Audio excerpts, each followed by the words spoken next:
Klausimas yra toks, ar veikia dar Lietuvoje konstitucija, ar jinai yra tik tai taip, kad paminėti ją, pamokas moksleiviam organizuoti, bet kasdieniam gyvenime nesivadovauti ją.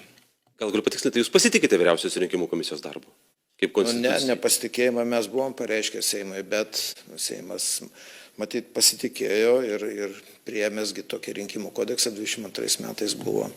Taip, kad ten viena ranka buvo bendrai veikta. Kadangi aš jau tos skundus rašau nuo 2019 metų ir niekas nepasikeičia, tai tik tai, kad kalta ne vienas ar kitas asmuo paskirtas rinkimų komisijoje, aš tokius dalykus nesuvedu. Aš suvedu, kad tai yra sisteminės klaidos, kurių nenori taisyti ir aš visada dalyvauju, kad tos sisteminės teisinės klaidos būtų pataisytos. O kai kurios jos rinkimų kodekse tai net ne klaidos, o sąmoningai padaryti reikalavimai. Na štai biuletenius tuos, kuriuos Margarita balsavo, sako, reikia prieš 12 dienų išsiųsti. Nu kaip galima prieš 12 dienų išsiųsti, kai tarp pirmo, antro turo 14 dienų, o skaičiuojama dar savaitę laiko užsienyje balsai gauti paštu.